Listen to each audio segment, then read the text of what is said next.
প্রিয় ভাইরা, আমি বলেছিলাম আমার আলোচনার বিষয় হচ্ছে শান্তিপূর্ণ সহাবস্থান, সাম্প্রদায়িক সম্প্রীতি। আমরা দেখব ইসলাম আমাদেরকে কি কি দিক নির্দেশনা দেয়। শান্ত হইতে হবে, খরগোশের কানের মতো কান দুটো আমার দিকে করে রাখেন। আমি এখনো উঠে যাব, হাত নাড়ায় লাভ নেই, আমি উঠে যাব। তাকায় থাকো আর কান খাড়া, আওয়াজ হবে না।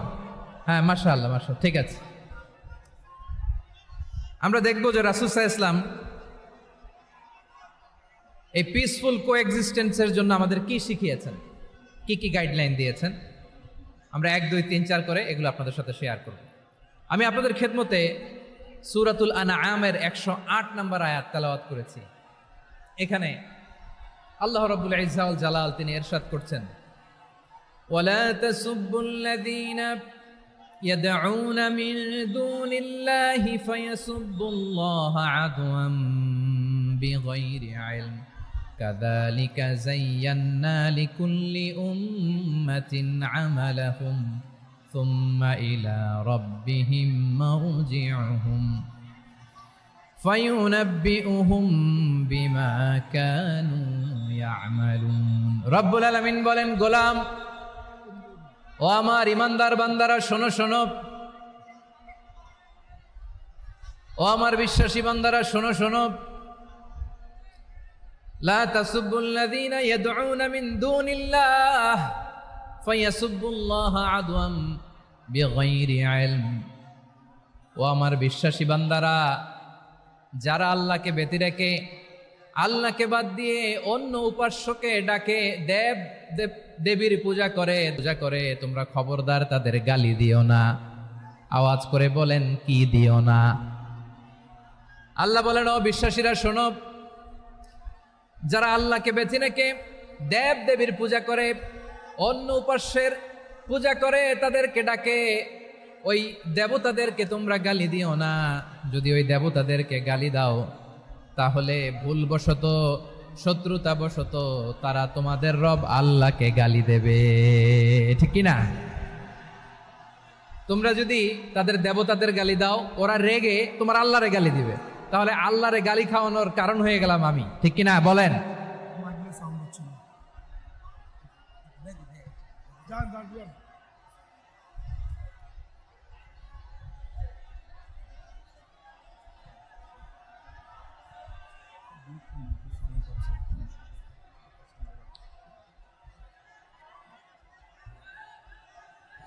সম্মানিত ভাইয়েরা, এত বিশাল প্রোগ্রাম, মাইকের একটা সেটআপ থাকে, তারগুলো অনেক সময় নড়ে যায়, ধাক্কা ধাক্কিতে ডিসপ্লেস হয়, একটু ঝামেলা হবে।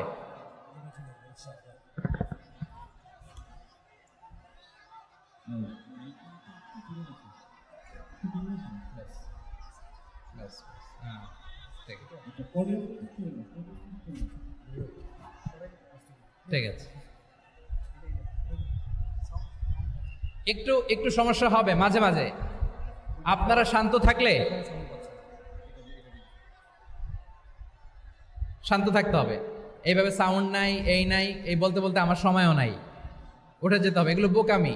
এই বিভাগীয় প্রোগ্রামগুলোতে যাই, চিৎকার চেঁচামেচি করে তোমরা আসো, সময় শেষ, আমাকে উঠে যেতে হয়। আমরা তো বঞ্চিত হলাম। গুরুত্বপূর্ণ অনেক কথা শোনাবো তোমাদের, অনেক। প্রিয় ভাইরা, আপনারা শান্ত হয়ে বসুন, শান্ত হয়ে।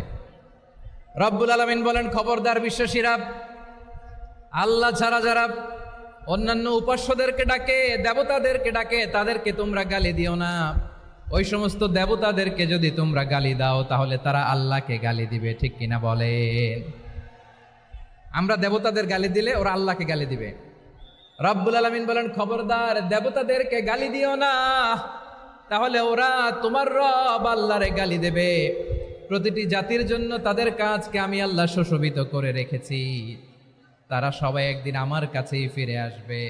এরপর আমি রব্বুল আলামিন তাদের আমলনামা তাদেরকে জানিয়ে দেব। সুবহানাল্লাহ পড়েন। প্রিয় ভাইয়েরা, আল্লাহ তাআলা বলেছেন, খবরদার গালি দিও না। আদেশটা কার? আওয়াজ করে বলেন তো। হিন্দুদের দেবতা দেবদেবীদেরকে গালি দেওয়া যাবে না। আওয়াজ করে বলুন প্রিয় ভাইয়েরা, এই আদেশটা কার? এই আপনাদের গলার আওয়াজ। অন্য ধর্মের দেবতাদেরকে যে গালি দেওয়া যাবে না, এই আদেশটা কার?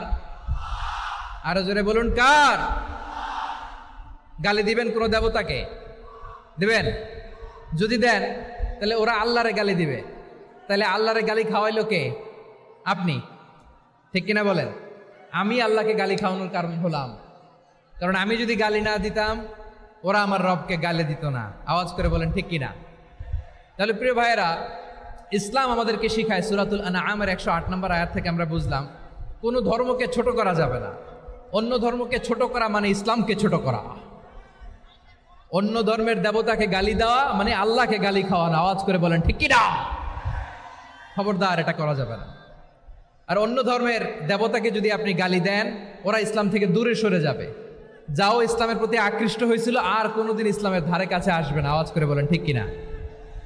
এজন্য কখনো কোনোদিন অন্য ধর্মের দেবতাদেরকে গালি দেয়া যাবে না।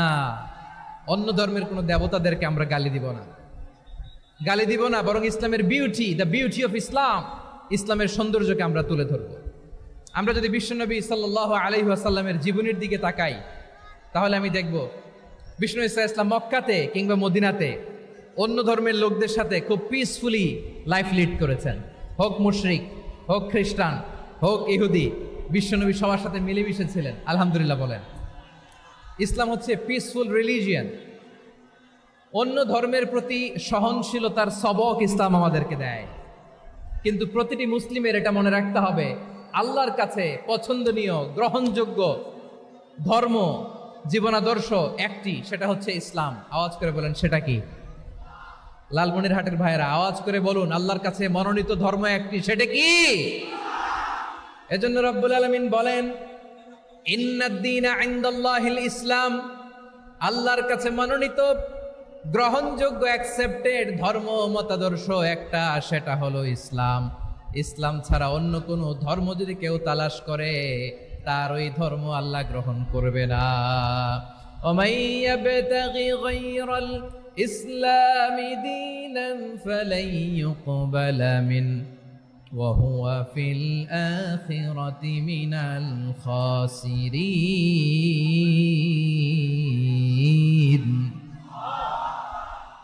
Whoever seek anything except Islam, that won't be accepted from him, and he will be loser in the day of judgment. কিয়ামতের দিন ইসলাম ছাড়া কেউ যদি অন্য কোনো ধর্ম তালাশ করেছে দুনিয়াতে, তার এই মতাদর্শ গ্রহণ করা হবে না, and he will be loser. সে হবে লুজার, ক্ষতিগ্রস্ত, হাই হাই কোম্পানির ম্যানেজার। ওর আমও শেষ, সালাও শেষ। আওয়াজ করে বলেন ঠিক কি না? এজন্য ইসলাম পেয়ে আমরা খুশি না বেজার? প্রত্যেক নামাজ শেষে আমরা আল্লাহরে বলি, আল্লাহ রাদিতু বিল্লাহি রাব্বা ওয়া বিল ইসলামি দীনা ওয়া বি মুহাম্মাদিন নাবিয়ান ওয়া রাসূলা।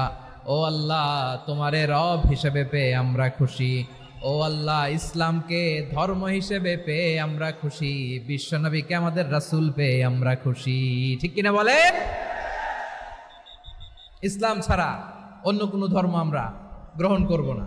ঠিক কিনা বলেন? আল্লাহর কাছে অ্যাকসেপ্টেড রিলিজিয়ান একটা, সেটা ইসলাম। তো বিশ্বনবী সাল্লাল্লাহু আলাইহি ওয়াসাল্লাম মক্কাতে কিংবা মদিনাতে খুব পিসফুলি এক্সিস্ট করেছেন, যে কোনো ধর্মের সাথে মিলেমিশে চলেছেন। তার প্রমাণ আমরা যদি রাসূল সাল্লাল্লাহু আলাইহি ওয়াসাল্লামের বায়োগ্রাফির দিকে তাকাই, তাহলে দেখব তিনি মুশরিকদের সাথে পিস ট্রিটি করেছেন, শান্তি চুক্তি, পিস ট্রিটি, পিস এগ্রিমেন্ট। আপনারা হুদাইবিয়ার সন্ধির নাম শুনেছেন? আমার লালমনিরহাটের কলিজার টুকরা ভাইয়েরা, হুদাইবিয়ার সন্ধির নাম আপনারা শোনেন নাই? 6ষ্ঠ হিজরিতে বিষ্ণু ইসলাম মুশরিকদের সাথে এই ট্রিটি করেছেন, চুক্তি। কাদের সাথে? মুশরিকদের সাথে। আমরা তো মুসলমান বসতে পারি না। আমরা দুই মুসলিম ভাই একসাথে বসে চা খেতে পারি না, গল্প করতে পারি না। বিষ্ণু ইসলাম মুশরিকদের সাথে ট্রিটি করেছেন, হুদাইবিয়ার সন্ধি। এই সন্ধির আগে মক্কা থেকে কেউ মদিনায় যেতে পারে না, মদিনা থেকে কেউ মক্কায় যেতে পারে না। কিন্তু এই সন্ধির পরে ট্রাফিক স্বাভাবিক হয়ে গেল। মক্কার লোকেরা মদিনায় আসতে পারে, মদিনার লোকেরা মক্কায় আসতে পারে। এটাকে বলে সুলহে Hudaybiyah, the peace agreement of Hudaybiyah, শান্তি চুক্তি। আমরা পৃথিবীতে এখন অনেক শান্তি চুক্তির নাম শুনি, এগুলো সব the piece treaty of Hudaibiya থেকে কপি করা। আল্লাহু আকবার। তাহলে বিশ্বনবী সাল্লাল্লাহু আলাইহি সাল্লাম তিনি যে শান্তিপূর্ণ সহাবস্থানে বিশ্বাসী ছিলেন, মুসলমানেরা যে অন্য ধর্মের প্রতি সহনশীল তার প্রমাণ হচ্ছে এই পিস ট্রিটি। শুধু তাই নয়, মাইকের সাউন্ডটা একটু বাড়াই দিতে হবে, খুব দুর্বল, একটু মজবুত করতে হবে, আর একটু ক্লিন করতে হবে, আর সবগুলা জায়গায় সাউন্ড যাচ্ছে কিনা একটু ক্রস চেক করতে হবে। হ্যাঁ, পাবেন পাবেন, দিচ্ছে mike operator, he is trying his level best, দিচ্ছে। মাইক অপারেটর যিনি আছেন, প্রতিটি জায়গায় প্রতিটি সাউন্ড বক্সে যেন আওয়াজ পাওয়া যায়, একটু ক্রস চেক করেন, সাউন্ডটাকে একটু স্ট্রং করে দেন। হ্যাঁ, ঠিক আছে, মাশাআল্লাহ। এদিকে তাকান, এদিকে। মক্কার পার্ট গেল, পিস এগ্রিমেন্ট করলেন, শান্তি চুক্তি। বিষ্ণু ইসলাম মদিনায় যে কি করলেন? মদিনায় যে বিষ্ণু ইসলাম মদিনা চার্টার করলেন, মদিনা সনদ, সাহিফাতুল মদিনা, এটার বলে মদিনা চার্টার। যে ওয়েস্টে, ইউরোপে, আমেরিকাতে তারা অনেক চার্টার করে, এই সব চার্টার মদিনা চার্টার থেকে কপি করা। আওয়াজ করে পড়েন সুবহানাল্লাহ। বিষ্ণু ইসলাম মদিনায় গেলেন, মদিনাতে মুসলিম, মুশরিক, ইয়াহুদি, এই তিন ধর্মের লোক মিলে সব স্টেক হোল্ডার যারা আছে সবাইকে নিয়ে বিষ্ণু ইসলাম মদিনা চার্টার করলেন, মদিনা সনদ, পড়েন সুবহানাল্লাহ। শুধু তাই নয়, মক্কাতে বিশ্বনবী পিস এগ্রিমেন্ট করলেন, শান্তি চুক্তি মুশরিকদের সাথে। মদিনাতে যে বিশ্বনবী মদিনা চার্টার করলেন, মদিনা সনদ করলেন ইহুদিদের সাথে। আবার মদিনাতে বিশ্বনবী ইহুদিদের সাথে পিস ডায়ালগ করলেন, ইন্টারফেথ ডায়ালগ করলেন, আন্তধর্মীয় সংলাপ করলেন। যেই সংলাপের মূল ভিত্তি ছিল তাওহীদ। মূল ভিত্তি ছিল কি? আল্লাহ, ওয়ালা নুশরিকা বিহি শাইআন ওয়ালা ইয়াত্তাখিযা বা'দুনা বা'দান আরবাবাম মিন দুনিল্লাহ ফাইন তাওয়াল্লাউ ফাকুলু আশহাদু বিআন্না মুসলিমুন। সুবহানাল্লাহ পড়েন। বিশ্বনবী মদিনার ইহুদিদের ডেকে বললেন, ও ইহুদিরা, শোনো শোনো, আসো এমন একটা আদর্শের প্রশ্নে আমরা একত্রিত হই, যে আদর্শের প্রচার তোমাদের নবীরাও করেছে, আমিও করি, যে আদর্শের কথা তোমাদের পবিত্র ধর্মগ্রন্থগুলোতে আছে, আমার কোরআনেও আছে। সেটা হলো তাওহীদ। আমরা এক আল্লাহ ছাড়া কারো ইবাদত করব না, আল্লাহর সাথে কাউরে শরীক করব না, আল্লাহ ছাড়া কাউরে রব মানব না। পড়েন সুবহানাল্লাহ।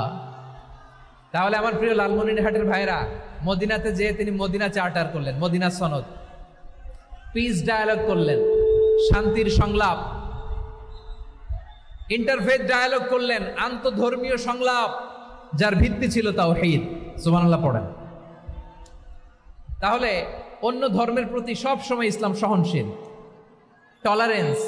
যদি আপনি দেখতে চান ইসলামের নবী বিশ্ব নবীর দিকে তাকান, ঠিক কিনা বলেন? আমরা তো সংখ্যালঘুদের রাইটস প্রোটেক্ট করার জন্য কত আইন বানাই, কত বৈঠক করি, কত সংবাদ সম্মেলন করি। বিষ্ণু সাল্লাল্লাহু আলাইহি ওয়াসাল্লাম সংখ্যালঘুদের রাইটসের ব্যাপারে, অধিকারের ব্যাপারে যে কথা বলেছেন, শুনলে আপনি অবাক হয়ে যাবেন।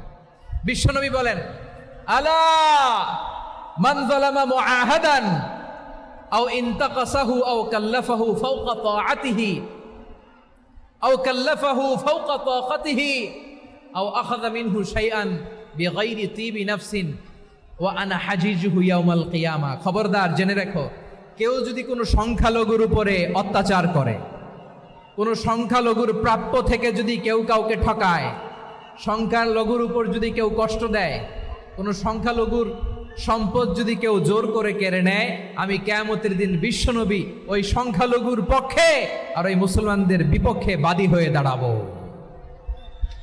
সুবহানাল্লাহ বলতে পারলেন না? আল্লাহু আকবার। আপনি নামাজি, আপনি মুসল্লি, আপনি হাজী সাহেব, তাহাজ্জুদ পড়তে পড়তে কপালে দাগ ফেলে দিছেন, আপনার প্রতিবেশী হিন্দু, ভাবছেন আমার তো পাওয়ার আছে, ওর জমিটা দখল করি। বিশ্বনবী বলেন, কিয়ামতের দিন ওই হিন্দুর পক্ষে তোর বিরুদ্ধে আমি বাদী হয়ে দাঁড়াবো। পৃথিবীর কোন ধর্মে এরকম স্টেটমেন্ট পাবেন? পাবেন? আপনি ভাবছেন আপনি নামাজ পড়লে হাজী সাহেব কপালে দাগ ফেলায় দিলে আপনি সেলসেলায় জান্নাতে চলে যাবেন না? খবরদার। বিশ্বনবী বলেন, কোন সংখ্যালঘুর উপর যদি কেউ আক্রমণ করে, তার প্রাপ্য তাকে না দিয়ে যদি তাকে ঠকায়, তার উপর জুলুম করে, তার সম্পদ যদি কেড়ে নেয়, আমি নবী তুমি মুসলিম হইতে পারো, মুসল্লি হইতে পারো, তার পক্ষে তোমার বিপক্ষে আল্লাহর দরবারে বাদী হয়ে দাঁড়াবো। আচ্ছা লালমনিরহাটের ভাইরা, কথা বুঝতে পারলে আওয়াজ করে উত্তর দেন। বিশ্বনবী যদি কারো বিপক্ষে দাঁড়ায় কিয়ামতের দিন, আই রিপিট, আমি আবারও বলছি, বিশ্বনবী যদি কিয়ামতের দিন কারো বিপক্ষে দাঁড়ায়, ও তো সেলসেলায়া জান্নাতি, তাই না? জান্নাতি না? যে নবীর সুপারিশ ছাড়া জান্নাতের গেটও দেখা যাবে না, ওই নবী যদি বলে তোর বিপক্ষে আমি বাদী হয়ে দাঁড়াবো, ওই জান্নাতে আর ঢোকার কোনো সুযোগ আমাদের থাকবে? এখানেই শেষ না আমার প্রিয় লালমনিরহাটের ভাইয়েরা, এখানেই শেষ নয়। বিশ্বনবী বলেন মান কাতালা মুআহাদান, বুখারীর বর্ণনা, মান কাতালা মুআহাদান লাম ইয়ারাহ রাইহাতাল জান্নাহ। কেউ যদি, কোনো মুসলিম যদি অন্যায়ভাবে কোনো সংখ্যালঘুকে হত্যা করে, কোনো হিন্দুকে হত্যা করে, কোনো বৌদ্ধরে হত্যা করে, অন্যায়ভাবে কোনো মুসলিম যদি কোনো সংখ্যালঘুরে হত্যা করে, জান্নাতে যাওয়া তো দূরের কথা, ওই মুসলিম জান্নাতের ঘ্রাণও পাবে না। সেই বুখারীর বর্ণনা, মান কাতালা মুআহাদান লাম ইয়ারাহ রাইহাতাল জান্নাহ ওয়া ইন্না রিহাহা লা ইউজাদু মিন মাসিরাতি 40 আমা। যে জান্নাতের ঘ্রাণ 40 বছর দূরের রাস্তা থেকেই পাওয়া যায়। সুবহানাল্লাহ পড়েন। প্রিয় ভাইরা, এখান থেকে জান্নাতে পৌঁছতে লাগবে 40 বছর। এত দূর, কত বছর? সবাই বলেন কত বছর? এখান থেকে জান্নাতে পৌঁছতে লাগবে 40 বছর। এত দূরে থাকতেই জান্নাতের ঘ্রাণ আপনার নাকে এসে ধাক্কা মারবে। বিষ্ণুই বলেন, যে ব্যক্তি কোনো সংখ্যালঘুকে হত্যা করে, জান্নাতের ঘ্রাণ তো পাবেই, জান্নাতে তো ঢুকতে পারবেই না, জান্নাতের ঘ্রাণও তার নাকে লাগবে না। পড়েন নাউযুবিল্লাহ। তাহলে সংখ্যালঘুদের ব্যাপারে ইসলামে অধিকার দেয়া আছে না নাই? লালমনিরহাটের ভাইয়ের আওয়াজ করে বলেন, আমার সংখ্যালঘু হিন্দু ভাইদের রাইটস, অধিকার আমাদের ইসলামে প্রোটেক্টেড আছে না নাই? এখানেই শেষ না। বিষ্ণু ইসলাম আপনার অমুসলিম প্রতিবেশীর সাথে ভালো আচরণ করতে বলেছে। আমাদের হয় না, এটা মুসলিম পাড়া, ওটা বৌদ্ধ পাড়া, হয় না? অনেক সময় হয় না, এটা আমাদের মুসলিম পাড়া, ওইটা হিন্দু পাড়া, এরকম আছে না নাই? লালমনিরহাটে নাই না? আছে? হিন্দু যদি আপনার প্রতিবেশী হয় কি করবেন? ওরে কষ্ট দিবেন নাকি? কেন? ও তো হিন্দু, ও তো আমার আল্লাহরে ডাকে না, ওরে কষ্ট দিলে জায়েজ হবে না? খবরদার। বিষ্ণু ইসলাম বলেন, মান কানা ইউমিনু বিল্লাহ ওয়াল ইয়াউমিল আখির ফালিউকরিম জারাহ। যে আল্লাহ বিশ্বাস করে আর আখিরাতে বিশ্বাস করে, সেজন্য প্রতিবেশীর সাথে ভালো আচরণ করে। সুবহানাল্লাহ। কলিজা জুড়ায় যায় না আমার নবীর কথাগুলো শুনলে?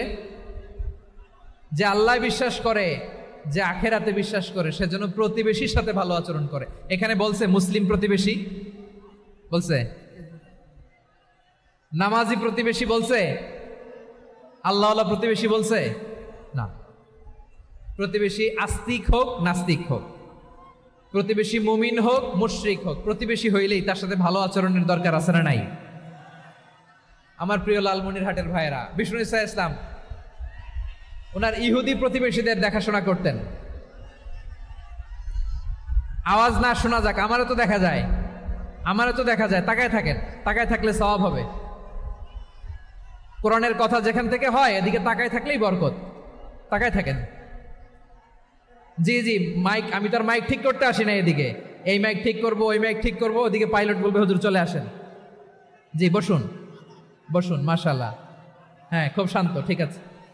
পুলিশ ভাইরা না খেয়ে দিনরাত আপনারা যাতে সুশৃঙ্খল একটা প্রোগ্রাম উপহার পান, এটাই চেষ্টা করতেছে। আপনাদেরকে কষ্ট দিতে আসে নাই, একটু একটু সহযোগিতা করেন। জি মাশাআল্লাহ, হ্যাঁ ঠিক আছে।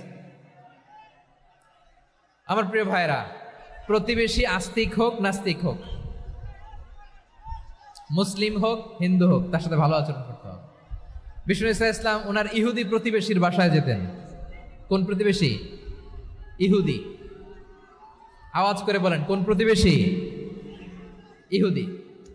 এক ইহুদি কিশোর বিষ্ণু ইসলামের খেদমত করতে, ইহুদি ছেলে আমার নবীর খেদমত করতো, তারা ছিল নবীর প্রতিবেশী। তো অনেক দিন হয় ইহুদি ছেলেটা আসে না। বিষ্ণুনবী খোঁজ দিলেন, ঘটনা কি? একটা ইহুদি ছেলে না আমার খেদমতে আসতো, ছেলেটা কই? খোঁজ নিয়ে জানলেন ছেলেটা অসুস্থ। বিষ্ণু ইসলাম ওই ইহুদির বাড়িতে চলে গেলেন ওই ছেলেটাকে দেখা করার জন্য, ভিজিট করার জন্য। সুবহানাল্লাহ পড়বেন না? গেলেন, যে দেখে ইহুদি ছেলেটা মুমূর্ষ, যান যান যায় যায় ভাব, বিছানায় পড়ে আছে, তার বাবা দাঁড়ানো। বিশ্বনবী তার মাথার পাশে বসলেন, মাথায় হাত বুলিয়ে দিলেন, আর ছেলেটাকে বললেন, আসলিম, হে ইহুদি ছেলে, আসলিম, ইসলাম ধর্ম গ্রহণ করো। তো ছোট্ট ছেলে ভাবে আমরা ইহুদি, এখন ইসলাম ধর্ম গ্রহণ করলে আব্বা যদি বকা দেয়। ফানাযারা ইলা ওয়াজহি আবি, ছেলেটা তার বাবার চেহারার দিকে তাকালো, দেখি আব্বা কি কয়। আব্বা যদি বলে তাইলে ইসলাম ধর্ম গ্রহণ করবে। ইহুদি ছেলেটা তার বাবার দিকে যখন তাকালো, ওর বাবা বলে, আতি আবুল কাসিম, আবুল কাসিম যা বলে তাই করো। আবুল কাসিম হচ্ছে বিষ্ণু ইসলামের একটা কুনিয়াত, উপনাম। আমার রাসূলের বড় ছেলের নাম ছিল কাসেম। যেমন দেখবেন আমাদের এলাকায় কারো ছেলের বড় ছেলের নাম যদি হয় আব্দুল্লাহ, এরা আব্দুল্লাহর বাপ বলে ডাকে। কারো বড় মেয়ের নাম যদি হয় ফাতেমা, এরা কি ডাকে? ফাতেমার বাপ বলে না? তো বিষ্ণু ইসলামের বড় ছেলের নাম ছিল কাসেম। ইহুদি বাবা বলল, আতি আবুল কাসেম, আবুল কাসেম যা বলে তাই শোনো, মানে মোহাম্মদ যা বলে তাই শোনো। এই কথা শুনে ছেলে সাহস পাইছে, ছেলে আবার পড়তে আরম্ভ করলো, আশহাদু আল্লাহ ইলাহা ইল্লাল্লাহ ওয়া আশহাদু আন্না মুহাম্মাদার রাসূলুল্লাহ, পড়েন আল্লাহু আকবার। বিশ্বনবীর আহ্বান শুনে ওই আহ্বানে সাড়া দিয়ে ইহুদি ছেলে শাহাদা পড়ে মুসলমান হয়ে গেল। তার হৃদয়টারে ঈমানের নূর দিয়ে আলোকিত করে দিল কে? প্রিয় ভাইরা, এবার রাসূল সাল্লাল্লাহু আলাইহি ওয়াসাল্লাম বের হয়ে আসলেন ঘর থেকে, আর বললেন, আলহামদুলিল্লাহিল্লাযী আনকাযাহু মিনান নার, প্রশংসা সে আল্লাহর, যে আল্লাহ জাহান্নামে চলে যাচ্ছিল প্রায় এমন একটা লোককে মুহূর্তের মধ্যে কালেমায়ে শাহাদাতের বদৌলতে জান্নাতি বানায় দিলেন। আওয়াজ করে পড়েন সুবহানাল্লাহ। এই হাদিস থেকে আমরা কি শিখলাম? What is the moral of the story? এক নম্বর স্টোরি হলো, প্রতিবেশী ইহুদি হোক হিন্দু হোক, যাবেন, সুসম্পর্ক রাখবেন, উপহার দিবেন, বিপদে পাশে দাঁড়াবেন, তাইলেই তো আপনাদের প্রতি, মুসলমানদের প্রতি তারা আকৃষ্ট হবে, ঠিক কিনা বলেন? আপনি যদি হিন্দুদের সাথে বৌদ্ধদের সাথে নাই মিশেন, নাস্তিকের কাছে নাই যান, তো ইসলামের সৌন্দর্যটা ওরা বুঝবে কেমনে? আমার অনেক হিন্দু পরিচিত ভাই আছে, ওরা আমাদের ইফতারির প্রোগ্রামে এসে একসাথে ইফতারি করে। অনেক মদখোর আমার সাথে বসে একসাথে ডিনার করে, হাফ প্যান্ট পরা, গলায় স্বর্ণের চেইন, হাতে স্বর্ণের ব্রেসলেট, আইসা আমার সাথে ডিনার করছে, আছে এরকম। গাঁজাখোর, আমি বলি আসো, welcome welcome to my dinner, আসো বসো। বসলেই তো আমি ওর ডিএনএ, চিন্তার ডিএনএ চেঞ্জ করে দেওয়ার সুযোগ পাবো, চিল্লায় বলো ঠিক কি না? আসতে হবে আমার কাছে। Our door is open, the door of Islam is open 24/7। সব সময় আমাদের ইসলামের দরজা আমার অমুসলিম ভাইদের জন্য খোলা আছে না নাই? এই হাদিস থেকে দুইটা শিক্ষা। এক নম্বর শিক্ষা, প্রতিবেশী মুসলিম হোক অমুসলিম হোক, যান, অসুস্থ হইলে একটু আপেল নিয়ে যান, আঙ্গুর নিয়ে যান, কমলা নিয়ে যান, তাদের সাথে ভালো আচরণ করেন। ইসলামের বিউটি দেখে, সৌন্দর্য দেখে অবাক হবে, নসিব ভালো হলে কোনোদিন কালিমা পড়ে মুসলমান হয়ে যাবে, ঠিক কিনা বলেন? তাহলে অমুসলিমের সাথে ভালো সম্পর্ক। বিশ্বনবী ইহুদির বাড়িতে গেলেন, ইহুদির বাড়ি, আর আমার মুসলমান ভাই আমার কাফের বলে, এরকম আছে না নাই? মুসলিমরা দেখতে পারে না, সহ্য করতে পারে। বিশ্বনবী সাল্লাল্লাহু আলাইহি ওয়াসাল্লাম ইহুদির বাড়িতে গেলেন, এটা একটা শিক্ষা। আরেকটা শিক্ষা হলো, ভাইরা ধাক্কা মারে এসে সামনে এসে কি লাভ? প্রোগ্রাম তো শেষ হচ্ছে, এখনই শেষ হচ্ছে। তো এই যে আমাদের বকশি ভাই ওয়াদা নিল, হাত তোলালো, মিম বলে এত কথা বলল, তো আমি জেলায় জেলায় যেয়ে খালি হাত নাড়াই তোমাদের জন্য নাকি? হ্যাঁ, হাত নাড়াই শুধু। এই ধাক্কাইতে ধাক্কাইতে এদিকে এসে হাত নাড়াইতেছে, হয়েছে তো, দেখলাম তো, ঠিক আছে, মাশাআল্লাহ, অনেক সুশৃঙ্খল, অন্যান্য যে কোনো জেলার জন্য সুশৃঙ্খল। আমার দিকে তাকাও, আমার দিকে তাকাও, ঠিক আছে। এই যে দাঁড়িয়ে আছে, একটা ছেলে নড়ে না, দেখছেন? মাশাআল্লাহ মাশাআল্লাহ মাশাআল্লাহ। হ্যাঁ, এইভাবেই। আর কয়েকটা মজাদার কথা আছে, শোনো। এই হাদিস থেকে আমাদের শিক্ষা হলো, আমার প্রতিবেশী যেই ধর্মের হোক আমি সম্পর্ক রাখবো। অসুস্থ হলে যাব, কি বলেন ভাইরা? যাবেন না? যাবেন না আপনারা? আচ্ছা, 2 নম্বর শিক্ষা হলো, বিষ্ণু ইসলামের খাদেম ছিল ইহুদি, এতদিন খেদমত করলো, একদিনও বিশ্বনবী ওরা কালিমার দাওয়াত দেয় নাই। কারণ কি? বিশ্বনবী একটা ভালো সময়ের অপেক্ষা করতেছিলেন, প্রপার টাইমিং। দাঈর কাজ হচ্ছে দাঈ ইলাল্লাহ, সে হচ্ছে সুযোগ সন্ধানী। দায়ী সুযোগ খোঁজে, কখন দাওয়া দিলে ব্যাটে বলে হবে, ঝোপ বোঝে কোপ মারে, ঠিক কিনা বলেন? বিষ্ণু ইসলাম ভালো সময়ের অপেক্ষা করতেছিলেন, দেখি ভালো সময় আসুক আসুক আসুক আসুক। আস্তে আস্তে এমন সময় আসছে, ছেলে এবার মুমূর্ষ। অসুস্থ ব্যক্তির হৃদয় অত্যন্ত নরম থাকে। হসপিটালে যখন কেউ যায় তার হৃদয়টা বড্ড নরম থাকে, মৃত্যুর ভয়ে তার অন্তরটা নরম থাকে, ঠিক কিনা বলেন? এই প্রপার টাইমিং এর অপেক্ষা করতেছিলেন। যখনই টাইমিং পেয়েছেন দাওয়াত দিলেন, পড়ো লা ইলাহা ইল্লাল্লাহ, সুবহানাল্লাহ পড়েন সবাই। তাহলে ইসলাম অমুসলিম প্রতিবেশীর সাথে ভালো আচরণ করতে বলে। ইসলাম অমুসলিম মাতা পিতার সাথেও ভালো আচরণ করতে বলে। মাতা পিতা যদি অমুসলিম হয় তারা ফেলে দিতে পারবেন? পারবেন? পারবেন? আমার লালমনিরহাটের ভাইয়েরা, অনেক হিন্দু ছেলে আমাদের হাতে শাহাদা পড়ে মুসলিম হয়, কিন্তু ওর মা মুসলমান হয় নাই, বাবাও হয় নাই, এরকম আছে না নাই? তো ও হয়েছে মুসলিম, মা বাপ হিন্দু, এখন মা বাপ কি বাদ? হ্যাঁ, মা বাপ বাদ দেয়া যাবে? যেই মা আপনারে 9 মাস 8 মাস পেটে ধারণ করলো, আপনার মায়ের নার ছেঁড়া ধন, আপনি ওই মারে বাদ দিতে পারবেন? যে মায়ের বুকের তাজা দুধ খেয়ে আপনি আজকে বাড়ন্ত তাজা তরতাজা, ওই মারে বাদ দেয়া যাবে? মায়ের এক ধারে দুধের দাম, কাটিয়া গায়ের চাম, পাপুষ বানাইলে ঋণের শোধ হবে না, এমন দরদি ভাবে কেউ হবে না আমার মাহা গো।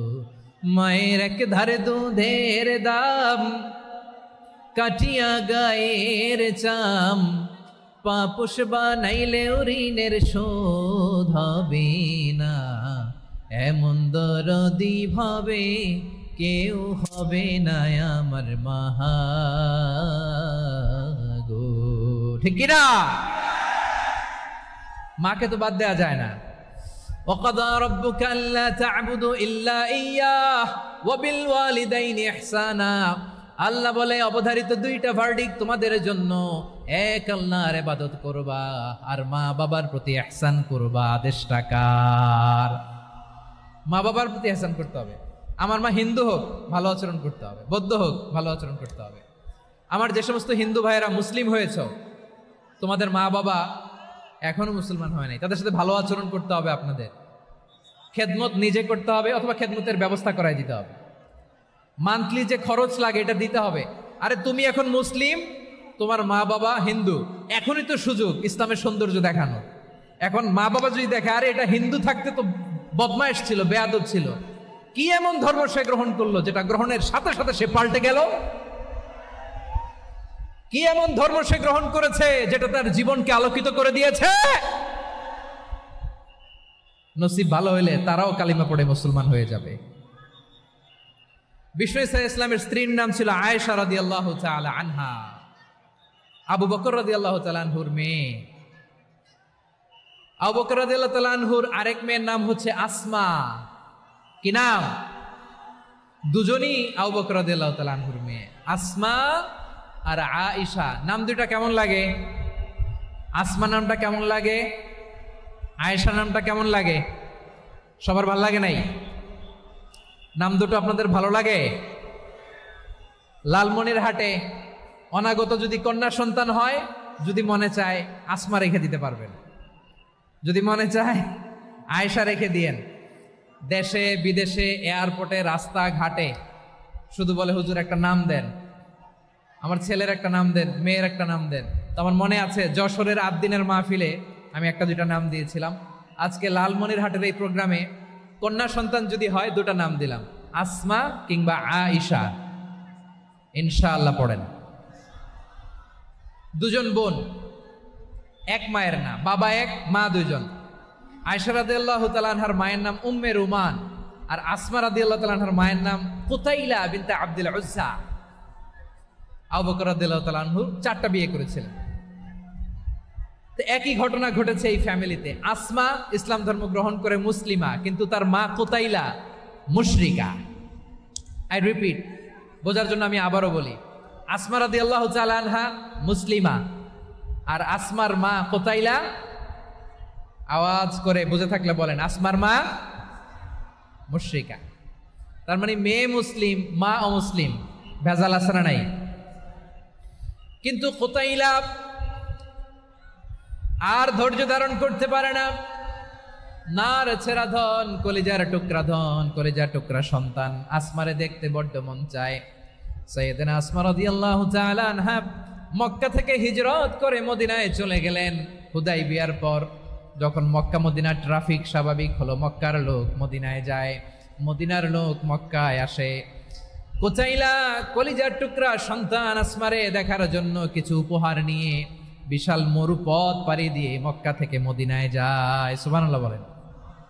এখন মা আসছে মেয়ের সাথে দেখা করতে, মেয়ে তো আর দেখা দেয় না। মেয়ে ভাবছে আমার মা তো মুশরিকা, অপবিত্রা, তার সাথে কি দেখা দেয়া যাবে?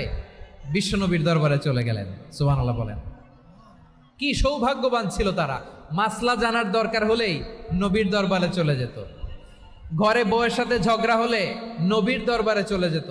অনেক সাহাবী বলে আমার পেটে ক্ষুধা লাগলো আমি নবীর কাছে চলে যেতাম, কারণ নবীর চেহারার দিকে তাকালেই আমার পেটের ক্ষুধা মিটে যেত। সাইয়েদনা আসমা রাদিয়াল্লাহু তাআলা আনহা বিশ্বনবীর কাছে চলে গেলেন, যে বললেন ইয়া রাসূলুল্লাহ ইয়া হাবিবাল্লাহ ইন্না উম্মি কাদিমাতুন ইলাইয়া ওয়া হিয়া রাগিবা। আমার মা মক্কা থেকে অনেক দূর মরুর পথ পাড়ি দিয়ে উপহার সামগ্রী নিয়ে মদিনায় আমার সাথে দেখা করতে এসেছে গো নবী। আমার জানতে বড্ড ইচ্ছে হয় আমি আমার মুশরিকা মাখা করতে পারবো কিনা। আফা আসিলুহা, আগে যেমনি আমি আমার মায়ের সাথে ভালো আচরণ করতাম, যেমনি আমি আমার মায়ের সাথে সদাচরণ করতাম গো নবী, এখন আমি মুসলিমা, মা মুশরিকা, এখনো কি আগের মতো সদাচরণ করতে পারবো নাকি? বিশ্বনবী বললেন নাম সিলিহা, হ্যাঁ রে আসমা, অবশ্যই অবশ্যই, আগে ঠিক যেমন তুমি তোমার মায়ের সাথে ভালো আচরণ করতে, এখনো তেমনি আগের মতো ভালো আচরণ করবা। আওয়াজ করে পড়েন সুবহানাল্লাহ। কি ইসলাম আমরা পেয়েছি! কত ব্রড মাইন্ডেড আমাদের ইসলাম, কত ওপেন মাইন্ডেড ইসলাম, কত ওপেন আপ করতে পারে, চিন্তা করতে পারেন? বিষ্ণু বললেন হ্যাঁ অবশ্যই, নাম সুলিহা, আগে যেমনি ভালো আচরণ করছো আসমা, এখন ওই রকমই করো, পারলে আরো বাড়াই করো। সুবহানাল্লাহ বলেন। তাহলে আমার যে হিন্দু ভাইয়েরা, হিন্দু বোনেরা, ইমানের বদৌলতে দৌলতে আপনি ধন্য হয়েছেন, আপনার আম্মা আব্বা এখনো মুসলমান হয় নাই, তাদের জন্য দোয়া করেন, তাদের জন্য দোয়া করেন, আল্লাহ যেন তাদেরকেও ইমানের দৌলত দান করে। আমরা সবাই পড়ি আমিন, আরো জোরে পড়েন আমিন। এখন বলেন ইসলাম কি ন্যারো মাইন্ডেড রিলিজিয়ান না ব্রড মাইন্ডেড? লালমনিরহাটের যুবক ভাইরা আওয়াজ করো, ইসলাম কি ন্যারো মাইন্ডেড না ব্রড মাইন্ডেড? কতটা ব্রড মাইন্ডেড দেখেন। বিশ্বনবী সাল্লাল্লাহু আলাইহি সাল্লাম অমুসলিমরা যদি নবীকে উপহার দিত, ওই উপহারও বিশ্বনবী গ্রহণ করতেন। সুবহানাল্লাহ পড়েন। আপনার অমুসলিম বন্ধু যদি উপহার দেয় সেটাও আপনি নিতে পারবেন, যেটা নেওয়া জায়েজ। কিন্তু আপনার বন্ধু যদি আপনার মদের বোতল দেয়, নিতে পারবেন? হ্যাঁ, মদের বোতল দিলে পারবেন না। আপনার বন্ধু যদি আপনার পর্ক দেয়, পর্ক, শুকরের গোশত মিশ্রিত কোনো খাবার, ওটা নিতে পারবেন না। হালাল যে কোনো জিনিস নিতে পারবেন। বিশ্বনবী সাল্লাল্লাহু আলাইহি ওয়াসাল্লাম অমুসলিমদের দেয়া হাদিয়া গ্রহণ করতেন। কেমন নবী ছিলেন! আমার নবীরে চিনে নেন, আমার নবীর অ্যাটিটিউড জেনে নেন। বিশ্বনবী সাল্লাল্লাহু আলাইহি ওয়াসাল্লাম যখন কোনো জনপদে যেতেন, 3টা অপশন নিয়ে যেতেন। প্রিয় ভাইয়ের আওয়াজ করে বলতে হবে, কোন জনপদে গেলে আমার নবীর অপশন থাকতো কয়টা? আমার মতো 3 আঙ্গুল উঁচু করে দেখান আর বলুন, আমার নবী কোন জনপদে গেলে কয়টা অপশন নিয়ে যেতেন? 1 নম্বর অপশন আসলিম তাসলাম। নতুন এলাকায় গেলে বলতেন আসলিম তাসলাম, ইসলাম ধর্ম গ্রহণ করো, শান্তিতে থাকবা, আমার ভাই হয়ে যাবো, আমরা ভাই ভাই, ইসলাম মানো, আমরা ভাই ভাই। অপশন নাম্বার কত? 1। যদি বলে না ইসলাম মানবো না, ওকে, অপশন নাম্বার 2, মুসলিম হওয়ার দরকার নাই, লা ইকরাহা ফিদ্দিন, ইসলামে কোনো বাড়াবাড়ি নাই। খ্রিস্টান আছো থাকো, বৌদ্ধ আছো থাকো, ইহুদি থাকতে চাও থাকো, কিন্তু আমরা যেহেতু রিজিওনাল সুপার পাওয়ার, আমাদের আন্ডারে থাকো, ট্যাক্স দিয়া থাকো, এটার বলে জিজিয়া। আলেম যারা আছেন বুঝবেন, এটার আরবিতে কি বলে? জিজিয়া। You pay us the tax, we will give you the security. তোমরা ট্যাক্স দিবা, আমরা সিকিউরিটি দিব, আমাদের আওতায় থাকবা, কেউ তোমাদেরকে আক্রমণ করতে পারবে না, আমরা নিরাপত্তা দিব। সুবহানাল্লাহ বলেন। এটা অপশন নাম্বার কত? আচ্ছা, বুঝে থাকলে বলেন 1 নাম্বার অপশন কি ছিল? ইসলাম। ইসলাম মানো শান্তিতে থাকবা, ভাই ভাই, আমরা ভাই ভাই। অপশন নাম্বার 2, ট্যাক্স দাও, আমরা নিরাপত্তা দিব, মুসলিম হওয়া লাগবে না। এখন 1 নাম্বারও মানে না, 2 নাম্বারও মানে না, মুসলিম হব না, ভালো খ্রিস্টান থাকো, ট্যাক্স দাও, আমরা সিকিউরিটি দিব না, এইটাও মানি না। বিষ্ণু বলেন তাহলে তলোয়ার আমাদের আর তোমাদের মাঝে ফয়সালা করবে। মুসলিমও হব না, ট্যাক্স দিবা, নিরাপত্তা দিব, আমরা সুপার পাওয়ার, আমাদের আন্ডারে থাকবে, এটাও না। তাহলে তোমাদেরকে তো আমরা বিশ্বাস করতে পারি না, কখন না কখন বিশ্বাসঘাতকতা করো, কার সাথে মিলে হাত মিলাও, তলোয়ার আমাদের মাঝে ফয়সালা করবে। তখন তিনি জেহাদের সশস্ত্র সংগ্রামের ঘোষণা দিতেন। সুবহানাল্লাহ পড়েন। দেখেন, পশ্চিমারা জেহাদকে এইভাবে চিত্রায়িত করে না। ওরা জেহাদ বলতে বুঝায় তলোয়ার, হাত কাটো, গলা কাটো না। জেহাদ সশস্ত্র সংগ্রাম 3 নম্বরে। অধিকাংশ ক্ষেত্রেই বিশ্বনবীর সুন্দর আচরণ দেখে, আরে আমার নবীর যে নুরানি চেহারা, অনেকে তো কেবল সিরেফ চেহারাটা দেখেই কালিমা পড়ে মুসলমান হয়ে গিয়েছে। যারা মুসলিম হয় নাই তারা তাদের ইসলামেই বলবৎ ছিল, ট্যাক্স দিয়ে ইসলামের আন্ডারে ছিল। যারা এটাও মানে নাই ওইটাও মানে নাই, তাদের বিরুদ্ধে জেহাদ।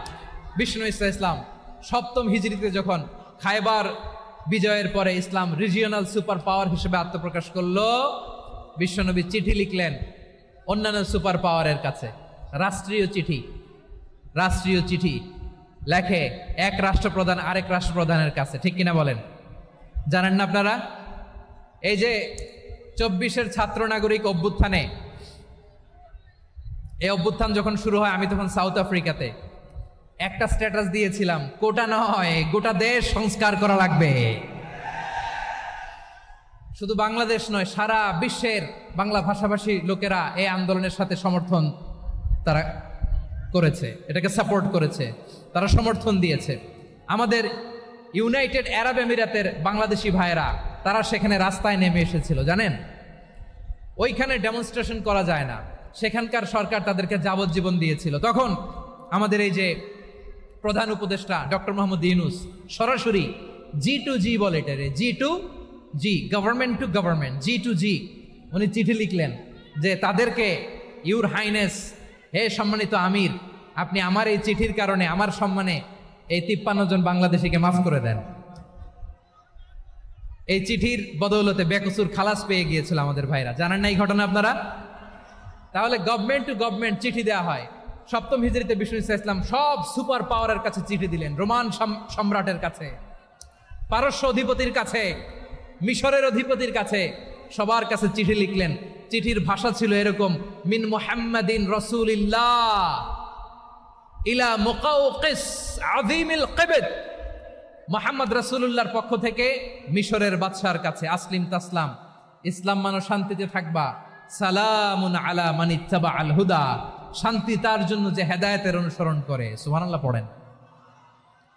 তো এই চিঠি অনেকে ভালোভাবে রিসিভ করেছে, অনেকে এই চিঠি পাওয়ার পরে নবীর কাছে আবার ইন রিটার্ন উপহার পাঠিয়েছে। কি পাঠিয়েছে? উপহার। মিশরের বাদশাহ মুকাওকিস তিনি বিশ্বনবীকে বিশাল এক উপহারের ডালি পাঠিয়েছেন। মিশরের বাদশাহ মুকাওকিস ছিলেন ধর্মে খ্রিস্টান। লালমনিরহাটের ভাইয়েরা আওয়াজ করে বলেন, মিশরের বাদশাহ ধর্মে কি ছিল? খ্রিস্টান। কি উপহার দিয়েছিল আমার নবীকে? শুনতে মনে চায়? আওয়াজ নাই লালমনিরহাটের গলায়, শুনতে মনে যায়? 1000 স্বর্ণমুদ্রা, 1000 স্বর্ণমুদ্রা। 2টা খ্রিস্টান দাসী, একজনের নাম মারিয়া বিনতে শামউন আল কিবতিয়া, আরেকজনের নাম সিরিন বিনতে শামউন আল কিবতিয়া। একজন খ্রিস্টান দাস 20 থান কাপড় জামা বানানোর জন্য, আমরা নবী যেন সেলাই করে জামা বানাতে পারে, এজন্য 20 থান কাপড়, 20 থান ফাইন গার্মেন্ট। সুবহানাল্লাহ পড়বেন না? এরপরে একটা গাধা যেটার নাম ছিল উফাইর, আর একটা খচ্চর, এটার নাম ছিল দুলদুল। খচ্চর চিনেন? গাধা আর ঘোড়ার ক্রসিং এ যে প্রাণীটা দুনিয়াতে আসে ওটার খচ্চর বলে। তো এই যে সুপার পাওয়ার খ্রিস্টান বাদশার কাছে নবী চিঠি লিখলেন, ওই খ্রিস্টান বাদশাহ আমার নবীকে উপহার দিল। বিশ্বনবী এই উপহারগুলো সানন্দে গ্রহণ করেছে। সুবহানাল্লাহ পড়বেন না? তাহলে অমুসলিম কেউ যদি আপনাকে উপহার দেয়, হালাল উপহার হলে আপনি গ্রহণ করতে পারবেন। অনুরূপভাবে পারস্যের বাদশাহ রোম সম্রাট বিশ্বনবীকে উপহার পাঠিয়েছেন। আমার নবী সবগুলো উপহার গিফট গ্রহণ করেছেন। সুবহানাল্লাহ বলেন। তাহলে প্রিয় লালমনিরহাট, আওয়াজ করে বলুন, ইসলাম কি ন্যারো মাইন্ডেড রিলিজিয়ন না ব্রড মাইন্ডেড? আম্মাজান আয়েশার কাছে মাসালা জানতে চায় মেয়েরা, হে আম্মাজান, অগ্নি উপাসকেরা তাদের ঈদের দিন নওরোজের সময় আমাদেরকে পাখি দেয়, নেওয়া যাবে? উনি বললেন, ওরা জবাই করে দিলে নেওয়া যাবে না, কিন্তু ওরা যদি ফলমূল এরকম খাবার দেয় এগুলো নেওয়া যাবে। তার মানে অমুসলিমদের দেয়া উপহার এটা গ্রহণ করা যায়। সুবহানাল্লাহ বলেন।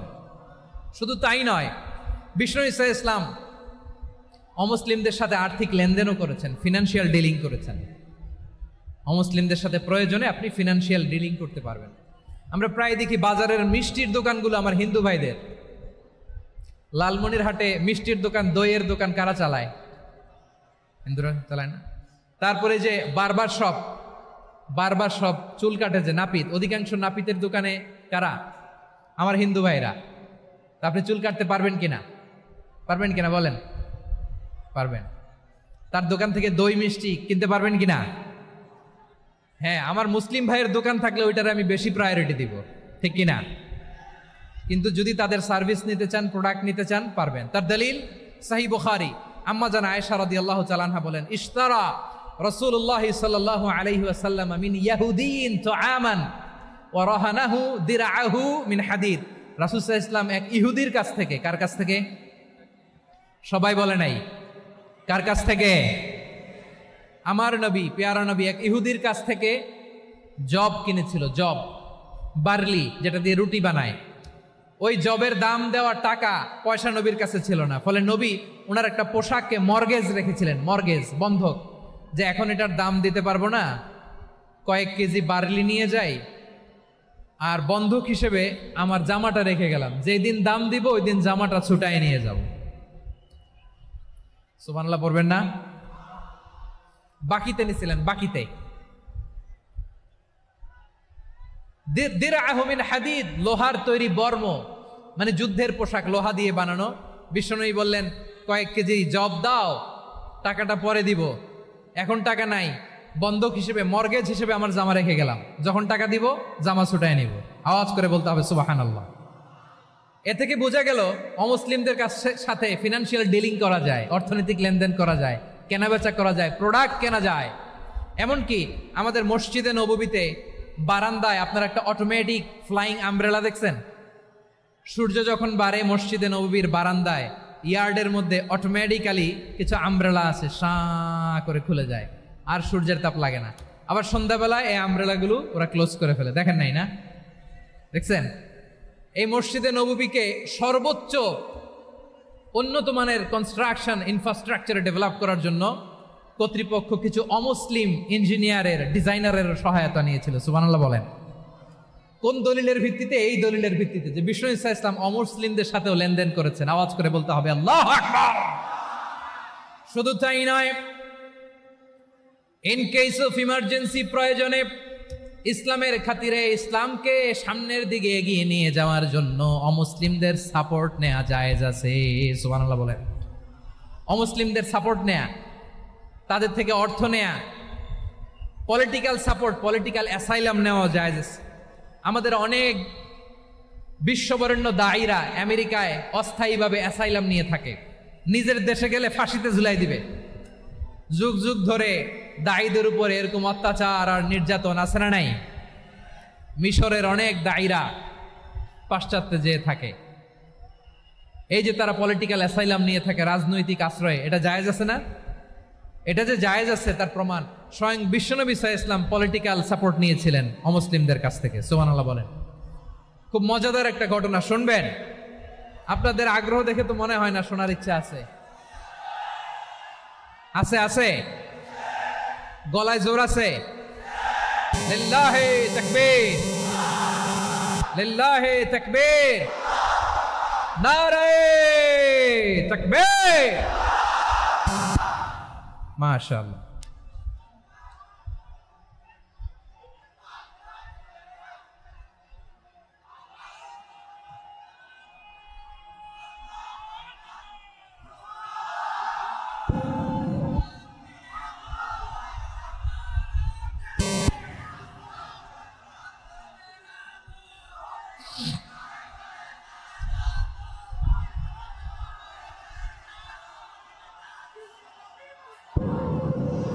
মাশাআল্লাহ মাশাআল্লাহ। থামুন থামুন আমার ভাইরা, বিশ্বনবীর বয়স তখন প্রায় 51 বছর। কত বছর? বিশ্বনবীর সবচেয়ে কাছের মানুষ খাদিজা রাদিয়াল্লাহু তাআলা আনহা ইন্তেকাল করেছেন। বিশ্বনবী বড্ড কষ্ট পেলেন, হৃদয়টা ভেঙে খান খান। যিনি ঘরের ভেতরে বিশ্বনবীকে সান্ত্বনা দিতেন, ভালোবাসা দিতেন, বাইরে গেলে কুরাইশরা বকাঝকা করে, অত্যাচার করে, কিন্তু আম্মাজান খাদিজা রাদিয়াল্লাহু তাআলা আনহা ঘরটারে এমন শান্তির নীড় বানায় রেখেছেন, এই ঘরের ভিতরে ঢুকলে বিশ্বনবীর কলিজাটা ঠান্ডা হয়ে যেত। এজন্য রব্বুল আলামিন বলেন, খাদিজা, ও আমার বান্দি খাদিজা, জান্নাতে এমন স্পেশাল একটা ঘর আমি তোমার জন্য রেডি করে রেখেছি। ওই ঘরের মধ্যে কোনো আওয়াজ নাই, ওই ঘরের মধ্যে কোনো নয়েজ নাই, ওই ঘরে কোনো বিশৃঙ্খলা নাই।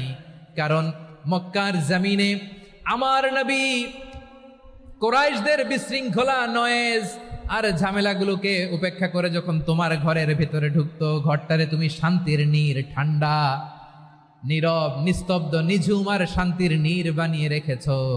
এজন্য জান্নাতে স্পেশাল একটা শান্তির নীড় আমি তোমারে উপহার দেব। ওই প্রিয়তমা স্ত্রী খাদিজা ইন্তেকাল করলেন, বিশ্বনবীর হৃদয় ভেঙে খান খান। আবার ওনার চাচা আবু তালেব ইন্তেকাল করলেন, যিনি পলিটিক্যাল শেল্টার দিতেন নবীকে। কে দিতেন? আবু তালেবের ভয়ে, বিশ্বনবীর এই চাচার ভয়ে কোনো মুশরিক নবীর গায়ে হাত দেওয়ার সাহস পায় নাই। এখন স্ত্রীও নাই, চাচাও নাই, নবীকে আশ্রয় দেওয়ার কেউ নাই, নবীর চারদিকে অন্ধকার। নবী এখন কই যাবেন? আমার পেয়ারা নবী নতুন স্টেশন খুঁজতেছেন, নতুন দাওয়াতি প্ল্যাটফর্ম খুঁজতেছেন। তিনি যায়েদ বিন হারেসা রাদিয়াল্লাহু তাআলা আনহুকে নিয়ে মক্কার পাশের একটা নেইবরিং সিটি তায়েফে চলে গেলেন। কোথায় চলে গেলেন? লালমনিরহাটের ভাইয়ের আওয়াজ করে বলেন, কোথায় গেলেন? তায়েফে চলে গেলেন দিনের দাওয়াত দেওয়ার জন্য। কি দেওয়ার জন্য? নাকি জমি কিনতে গেছিলেন? জমি কিনতে, দুনিয়ার যশ খ্যাতির জন্য, নিজের কোনো লাভের জন্য? তায়েফবাসীদেরকে জাহান্নামের আগুন থেকে বাঁচানোর জন্য। আওয়াজ করে বলতে হবে, ঠিক কি না? বিশ্বনবী বিশাল মরুপথ, পাহাড়ি পথ পাড়ি দিয়ে তায়েফের মরুজমিনে গেলেন কোরআনের দাওয়াত নিয়ে, ইমানের দাওয়াত নিয়ে। কিন্তু তায়েফের লোকেরা বিশ্বনবীর দাওয়াতকে শুধু প্রত্যাখ্যান করেই থামে নাই, তারা বিশ্বনবীর সাথে অত্যন্ত খারাপ আচরণ করেছে। বিশ্বনবীকে শারীরিকভাবে হেনস্থা করেছে, আমার নবীকে শারীরিকভাবে অত্যাচার করেছে, আমার পেয়ারা নবীর গায়ে পাথর মেরেছে, বিশ্বনবীর গা বেয়ে ঝরঝর করে রক্ত ঝরেছে, নবী জামিনের মধ্যে লুটিয়ে পড়েছেন, আবার মেরেছে, আবার নবী হাঁটতে শুরু করলেন, পেছন থেকে আবার মেরেছে, আবার নবী রক্তাক্ত হয়ে জামিনের মধ্যে লুটিয়ে পড়লেন, আবার মেরেছে। বিশ্বনবীর মতো এত সুশ্রী মানব, বিশ্বনবীর মতো এত শুভ্র মানব, বিশ্বনবীর মতো এমন চমৎকার দেহাবয়ব দিয়ে রব্বুল আলামিন কাউকে বানান নাই। এরকম চমৎকার মানুষটাকে তারা তায়েফের ওই জমিনে রক্তাক্ত করেছে। বিশ্বনবী দুনিয়ার কোনো স্বার্থের জন্য সেখানে যান নাই, নিজের কোনো লাভের জন্য, প্রাপ্তির জন্য যান নাই, তায়েফবাসীদের জাহান্নামের আগুন থেকে বাঁচাতে গিয়েছেন। ঠিক কিনা বলেন?